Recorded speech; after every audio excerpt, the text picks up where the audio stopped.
In this video, I'm going to show you how we add mature queen cells into a nucleus to try and get the queens mated. In the previous video, we showed you how to use a queen right method to get mature queen cells.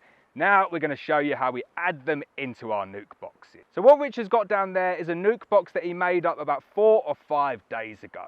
The way that he made up these nuke boxes is he took 2 frames of brood in all stages, but preferably capped brood and preferably emerging brood.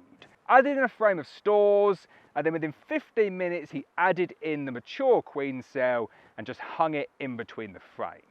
What you can see there, we've got 2 little mini colonies here, over 3 frames each, metal divider in the middle, and then we've got the easy beasy queen cell cups there, and they're just hung in the middle. We're going to get inside, see if we can find the virgin. It's about 4 days since she emerged. She's definitely not going to be mated yet, but hopefully we'll see that the mature queen cell has emerged, and you never know, we might see a virgin.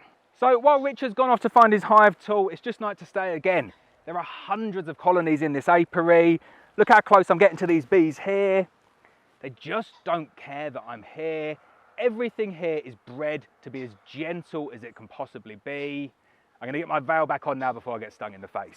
So you can see on the frames they're beautifully calm bees, lots of nurse bees on there, and Richard's doing his best to see if we can find a virgin running round. About 3 or 4 days ago that mature queen cell went in there, but what it means is that it's highly unlikely that the virgins have left yet. Now you do want to be careful, it's not really worth your while going and searching for virgins, you can scare them off, but the fact that this one here is going to be so young, definitely not going to be able to fly yet. Hopefully we can show you just how big those virgins look. So while Richard's off over looking for virgins, you got one. But he's interrupted me perfectly there. He's just found a virgin. I was just going to say how calm and gentle these bees are.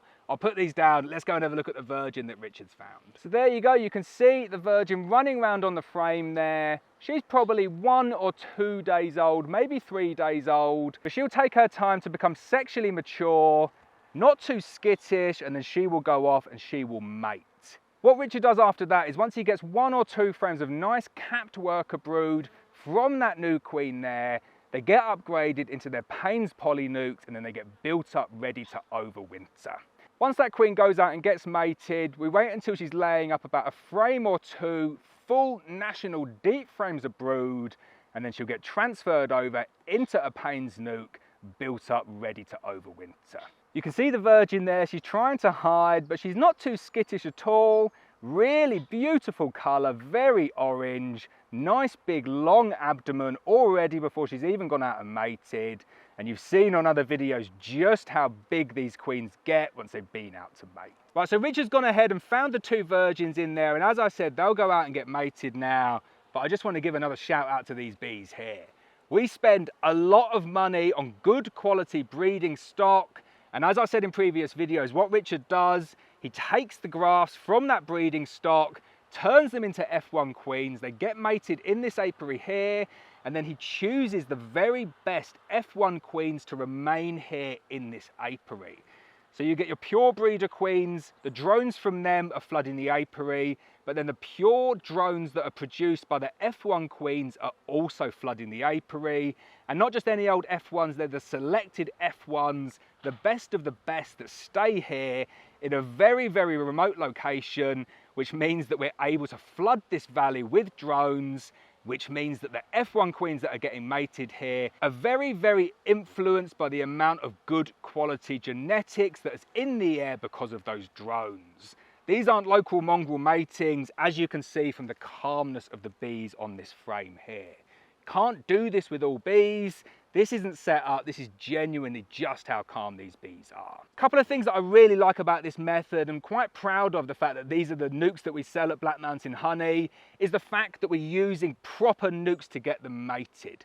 These aren't apodeias, they're not small mini mating nukes. The queens that are being sent out are mated the previous year between May and August. They're then building up all the way throughout the late summer, and then they overwinter here, and then we send them out to our customers. So not only are they good quality genetics, but they're proven queens that have been through that long process, checked, made sure that they're laying properly on big frames, not just little mini apidaria frames, we only send the very, very best queens out to our customers. So I hope you enjoyed that little mini series there showing you how we make our queen cells, how we get those queens mated. I'm going to follow it up now showing you exactly how we make up our nukes going into winter.